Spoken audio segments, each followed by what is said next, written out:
Pak Amin Rais, Pak MS Ka'ban, Bang Sabri Saiman, dan semuanya ada di sini. Semuanya adalah orang-orang berpengalaman, casingnya yang baru di sini. Tapi semuanya punya rekam jejak perjuangan, bukan datang tanpa rekam jejak. Dan itu yang kita ingin tawarkan ke depan. Tapi sekalian, banyak dari kita bicara tentang masa depan, menyampaikan gagasan, menyampaikan visi dan misi. Itu baik, itu perlu, supaya kita tahu apa yang direncanakan untuk masa depan Republik ini. Tetapi misi, visi, sehebat apapun dia tidak kredibel bila tidak ditopang dengan rekam jejak perjuangan yang ada. Kita berharap hadirnya Partai Umat juga menjawab tantangan-tantangan perubahan ke depan. Ketika kita memperhatikan tantangan ke depan, maka Partai Umat yang membawa nama umat kita harus menjawab perubahan zaman. Umat Islam bukan saja menjawab tantangan yang dihadapi oleh umat Islam, tapi harus bisa menjawab dan memberikan jawaban atas tantangan yang dihadapi umat manusia. Yang mudah-mudahan nanti Partai Umat akan hadir memberikan jawaban. Dan kita menyaksikan pemimpinnya seorang cendekiawan, pendirinya tokoh cendekiawan yang punya rekam jejak luar biasa. Insya Allah dari sini muncul jawaban-jawaban untuk kemajuan umat manusia. Dari umat Islam kepada umat manusia. Ini yang harus kita berikan sama-sama. Yang waras tidak boleh mengalah terhadap mereka para pencoleng-pencoleng agama yang menjadikan agama sebagai alat politik. Assalamualaikum warahmatullahi wabarakatuh. Om Swastiastu, Namo Buddhaya, salam kebajikan. Sahabat-sahabat Tulang 9 yang saya hormati dimanapun juga berada, kehadiran Anies Baswedan pada saat Rakernas Partai Umat yang pertama adalah merupakan satu hal yang luar biasa sebagai seorang calon kandidat presiden. Luar biasanya sekali lagi karena Anies Baswedan ini adalah orang yang lagi berjuang saat ini untuk keluar dari stigma politik identitas. Tapi kemudian justru dia menceburkan diri masuk di dalam kandang, di mana di sana memang sudah memproklamirkan diri sebagai partai politik yang senantiasa akan memainkan politik identitas di tahun 2024. Hal ini dia lakukan karena dia melihat pangsa pasar yang besar, yaitu umat Islam. Tetapi mesti diingat bahwa sesungguhnya partai umat ini adalah partai yang merupakan identitas dari Pak Amin Rais. Jadi jangan sampai kemudian terjebak masyarakat menganggap bahwa partai umat ini adalah partai yang merupakan identitas seluruh umat Islam Indonesia. Bukan. Jadi ini adalah partai identitas keluarga Pak Amin Rais. Kenapa saya katakan bahwa ini adalah partai keluarga Pak Amin Rais? Karena ketuanya itu adalah menantunya. Kemudian Pak Amin Rais sendiri sebagai pendirinya. Dan hampir seluruh orang-orang yang ada di dalam partai Pak Amin Rais ini adalah orang-orang terdekat Pak Amin Rais. Jadi kalau orang bicara soal identitas, ya identitasnya Pak Amin, bukan identitas masyarakat Muslim Indonesia. Itu satu poin pertama yang ingin saya sampaikan. Yang kedua, yang paling penting adalah yang kita mau sorot, bagaimana kehadiran Anies Baswedan di dalam Rakernas tersebut. Kita melihat Anies Baswedan tampil berpidato, dan seperti biasa, pidato Anies Baswedan begitu menghipnotis para peserta Rakernas. Sampai-sampai mereka satu sama lain saling berbisik. Ya, kira-kira apa yang dibisikkan mungkin boleh jadi hal positif karena mereka yang ada di sana adalah para pendukung Anies Baswedan. Mungkin mengakui kehebatannya Anies Baswedan di dalam membangun narasi. Narasi yang dibangun Pak Anies Baswedan seperti biasanya memberikan penghargaan yang sangat tinggi terhadap Amin Rais beserta orang-orang yang ada di situ. Salah satunya adalah MS Ka'ban yang menyita perhatian saya. Kenapa? Karena MS Ka'ban ini adalah mantan Menteri Kehutanan yang sempat menggunakan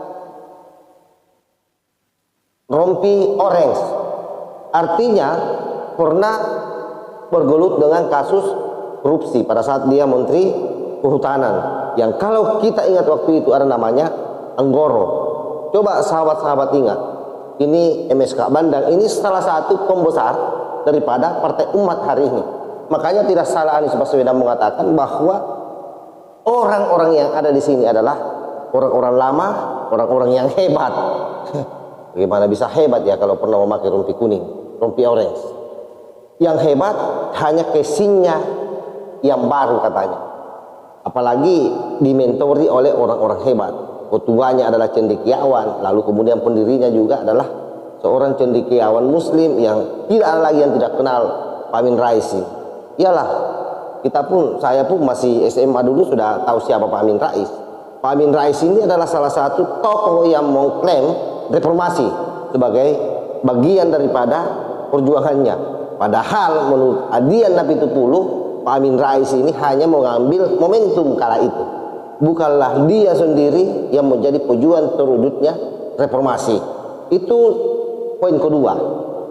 Poin ketiga yang saya mau sampaikan, bahwa dalam pidato Anies Baswedan, dia dengan lugas menyampaikan bahwa betapa pentingnya seorang pemimpin memiliki visi dan misi. Karena dengan visi dan misi di situ katanya akan tercermin, tetapi jauh lebih ideal kalau kita melihat track recordnya. Lagi-lagi yang saya mau garis bawahi adalah track record. Anda tahu sendiri bagaimana track record Anies Baswedan ketika dia menjadi gubernur, atau kita flashback ke belakang. Bagaimana Anies Baswedan ketika dia menjadi rektor Paramadina? Apakah mata kita, telinga kita tidak terbuka? Bagaimana Kang Sobari memberikan pernyataan dan itu menjadi viral bahwa naiknya Anies Baswedan menjadi rektor Paramadina itu merebut posisi Yudi Latif, dan di masa Anies Baswedan menjadi rektor Paramadina, prestasi Paramadina anjlok. Itu poin pertama yang menjadi jejak rekamnya Anies Baswedan sebagai orang yang pernah menjadi rektor di Paramadina. Yang kedua, pasca itu kemudian karena dia bergabung dengan Jokowi, masuk menjadi salah satu tim sukses atau juru bicara Pak Jokowi kala itu, pada periode pertama dia kemudian diangkat menjadi Menteri Pendidikan. Tapi apa yang terjadi pada saat Anies Baswedan menjadi Menteri Pendidikan? Tidak lama kemudian dia dipecat. Ketika dia dipecat, tentu pertanyaannya, apa yang membuat Anies Baswedan dipecat? Saya kira tidak ada yang lain selain daripada kegagalannya membangun Kementerian Pendidikan yang ada di bawah naungan Pak Jokowi. Ada prestasi buruk di sana yang tidak perlu kita buka di sini karena semua halayak sudah tahu, pasti terkait soal anggaran. Karena Anies ini paling lihai kalau bicara soal anggaran. Bahkan ketika menjadi gubernur pun juga di DKI berkali-kali kedapatan dia kelebihan bayar. Ini fakta. Lalu setelah itu Anies Baswedan kemudian masuk bertarung menjadi gubernur di DKI Jakarta. Semua mata memandang, semua telinga mendengar, dan sampai hari ini dunia membicarakan bahwa ada sosok pemimpin yang lahir di Indonesia menjadi gubernur DKI Jakarta, tetapi yang dia kapitalisasi adalah isu-isu agama. Karena itulah semata bapak politik identitas dimulai dari sana, di mana ada seorang ibu-ibu yang meninggal tidak jadi dimakamkan, ditolak pemakamannya oleh pihak panitia masjid hanya karena dia mendukung Ahok kala itu. Disitulah semacam politik identitas yang tidak bisa ditutupi oleh Anies Baswedan dan seluruh kelompoknya. Belum lagi bagaimana pasukan-pasukan FPI waktu itu turun semua untuk memilih Anies Baswedan menjadi calon gubernur di DKI Jakarta. Terpilihlah dia menjadi gubernur, menyisakan janji-janji yang manis sebagaimana yang kita pernah dengar bersama pada saat pembacaan visi dan misi. Salah satunya adalah dia dengan tegas menolak yang namanya reklamasi. Faktanya reklamasi itu masih tetap jalan pada saat dia menjadi gubernur.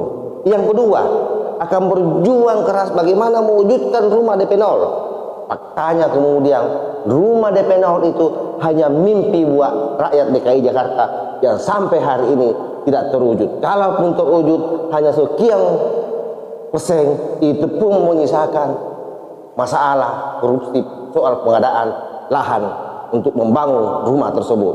Yang ketiga, kita menyaksikan bersama bagaimana Anies Baswedan memaksakan Formula E yang pada hari ini kemudian muncul ke permukaan bahwa Formula E lagi diselidiki oleh KPK, dan KPK setiap saat mau memanggil Anies Baswedan sebagai saksi, dia diteror oleh para pendukung Anies Baswedan.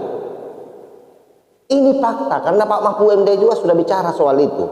Selain itu, kita melihat bagaimana JIS yang dibangun oleh Anies Baswedan, yang katanya merupakan lapangan skala internasional yang akan mendatangkan tim-tim sepak bola untuk datang bertanding di sana. Dan Ki Bulang itu sudah pernah juga dia sampaikan di depan mantan Menteri BUMN. Dan sampai hari ini Anies meninggalkan kursi DKI Jakarta itu tidak terwujud. Prestasi yang paling luar biasa adalah bagaimana kita dengar dulu pernah ada pengadaan lem Aibon yang nilainya itu juga miliaran, tidak sedikit. Ada pengadaan tugu dari bambu atau gota-goti. Apakah ini semua tidak cukup? Ada pengadaan patung sepatu yang hanya satu biji itu dijadikan satu patung sepatu. Entah apa maksudnya Anies Baswedan melakukan ini semua. Persoalan kemacetan tidak terurus, persoalan banjir apalagi, normalisasi sungai ataupun naturalisasi sungai tidak jalan, semua hanya omong kosong. Lalu itulah yang diklaim oleh Anies Baswedan sebagai sebuah track record yang dibicarakan di mana-mana setiap dia berkunjung di daerah manapun, termasuk hari ini dia sukses mengibuli seluruh peserta Rakernas dan peserta Rakernas tepuk tangan untuk hal tersebut. Tetapi itulah para kadrung, mereka saling mengakui, mereka saling merangkul, sekalipun mereka sendiri mungkin di dalam hatinya terasa sesak ketika menilai apa yang dilakukan Anies Baswedan selama menjadi gubernur di DKI Jakarta. Wallahul muwaffiq ila aqwamit thariq.